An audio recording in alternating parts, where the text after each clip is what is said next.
kababayan natin sa Dubai, sa United Arab Emirates o UAE, may kinoronahang reyna. Pero ang kanyang inuupuan, hindi trono, kundi mga kubeta. Yumuyuko ang lahat sa kasipagan niya sa walang kapagurang pagkuskos ng mga inodoro. Siya si Helen, ang tinaguriang kuskus kubeta queen ng Dubai. Although na maganda po ang damit namin kung day off ko po, taga-kuskus kubeta rin lang naman. Pero wag na wag siyang ismulin dahil sa kanyang pagkukuskus ng kubeta. Napatayo lang naman niya sa Pilipinas ang kanyang dream house, nakapagpundar ng farm at nakapagpatapos ng mga anak na pare-pareho na ngayong profesional. Nung nalaman ko po na may abogado na ako, katas kuskus kubeta. Paanong sa pagkuskus ng mga kubeta, nakamit niya ang lahat ng ito? Mahigit isang dekada ng DH o domestic helper sa Dubai, si Helen. Ang kanyang mga amo, tiga-India. Within 2 weeks na inobserbahan po kami ng mother ng amo ko ngayon. Ako po ang napili. Matapos niyang linisin ang kusina, isinunod naman ni Helen ang palikuran. Hindi raw ito madali, lalo't ang kubeta na kailangan niyang kuskusin araw-araw, hindi lang isa, kundi 5. Mas marami po yung lilinisan mong toilet kaysa mga rooms po nila.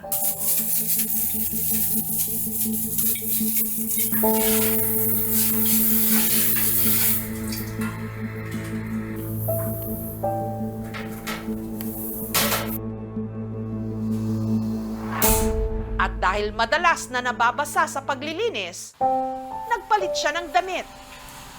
Bago lumipat sa isa pang banyo, kung saan naglinis uli siya ng inodoro, pati na rin ang bathtub na nandito. Hindi raw chuchusi-chusi si Helen sa trabaho. Batak daw siya sa hirap ng buhay sa Pilipinas.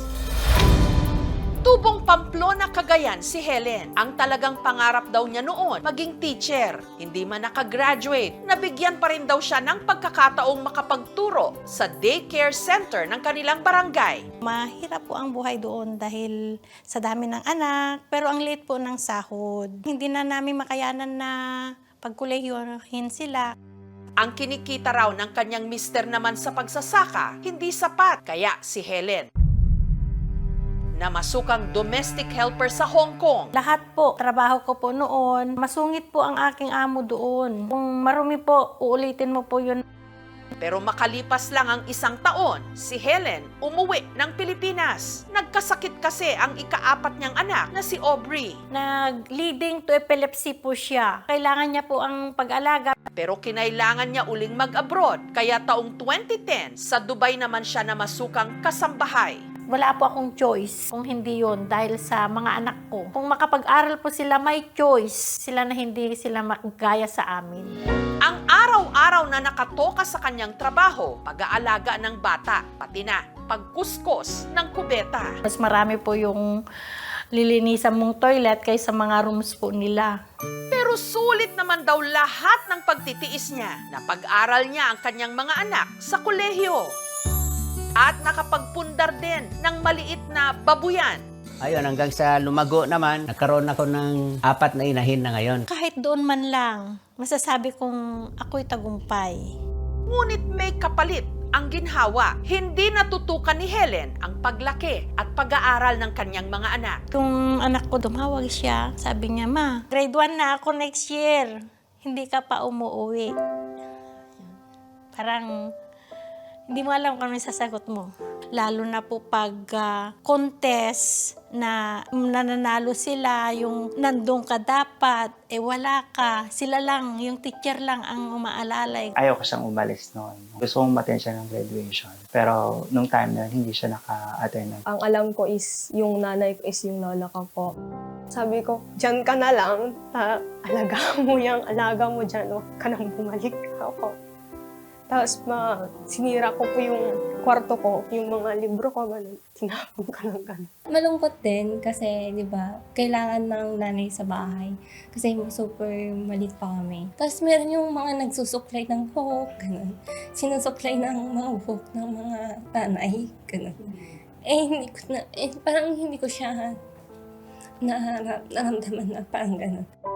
Kada 2 taon lang daw kasi kung makauwi siya sa Pilipinas. Sabi nila is papunta si mama pero hindi ko po kilala. Kaya nung sinabi mama mo yan, kausapin mo, tumakbo po ako sa kwarto ko, natatakot po akong lumapit. Ayoko po siyang hug noon. God. Wala pong doon. Wala po akong magagawa. Natutulog po ako, tapos nung nagising ako may nakahag na sa akin. Yun. Ang ipinagpapasalamat na lang niya, masigasig mag-aral ang kanyang mga anak. Yung mga anak ko, excel lahat para makauwi rin ako sa kanila.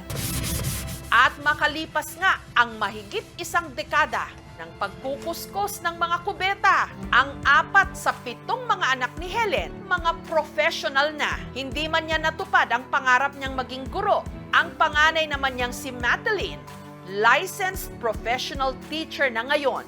Si Helmuer naman, civil engineer.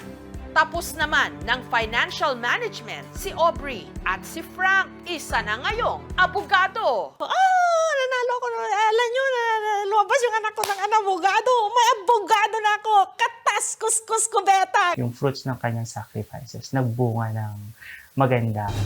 Napaayos na rin ni Helen ang kanilang dream house. At nakabili ng ekta-ektaryang lupa sa Cagayan. Plano kaming gawan ng resort. Graduate man na ang 4 niyang anak, si Helen, hindi pa graduate sa pagkuskus ng kubeta. Kailangan pa rin daw kasi niyang igapang ang pag-aaral ng kanyang bunsong anak na si Gail. Gusto ko nang uwi sana, ma'am, kasi tagal na siya roon at yung mga anak namin gusto na rin nilang sila na raw mag-aaruga naman sa kanya.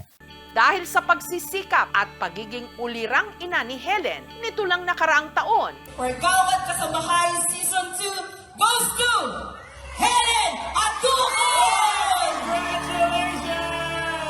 ginawaran siya ng mga kapwa niya Pilipino sa Dubai ng Gawad Kasambahay Award. Parang akong himatay doon, hindi ko po expectaran na po ang manalo. Yung amo ko po, nandun din po sila lahat. Thankful po ako sa kanya. Sorry kung may mga times na parang rebelde, ganun. Love ko po siya kahit hindi ako masyadong showy. Kaya si Gail, pilit daw bumabawi sa mga sakripisyo ng kanyang ina. Siya na ang bumibisita sa kanyang nanay Helen sa Dubai. First time ko po siyang makasama na birthday niya naman po. Samantala, dahil batid ni Helen ang hirap ng magpaaral ng mga anak, ang kanyang mga kasityo na walang pampaaral sa kolehiyo, binibigyan ng kanilang pamilya ng biik. Kunin mo itong biik at talagaan mo mabuti. Palalaguhin po namin ito para sa future po namin. Mahal kong Helen, lubos akong nagpapasalamat sa buong may kapal na nakilala kita. Naging ina ng aking 7 mababait na mga sukling. Nagsumikap kang mangibang bansa. Ikaw ang naging haligi ng tahanan na dapat ako ang may katungkulan.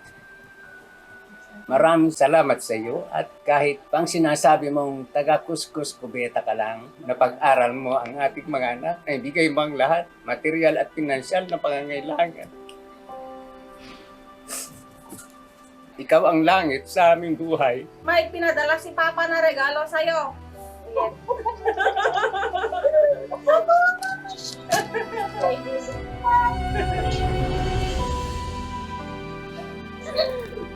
Thank you so much. Thank you so much.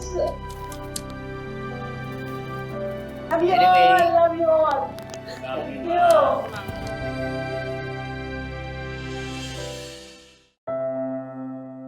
Malayo sa pagiging glamoroso ang buhay ng isang OFW.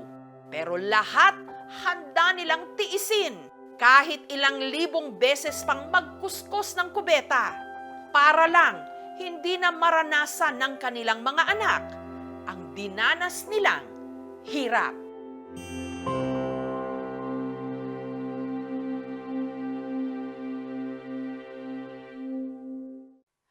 Thank you for watching, mga kapuso. Kung nagustuhan niyo po ang videong ito, subscribe na sa GMA Public Affairs YouTube channel. And don't forget to hit the bell button for our latest updates.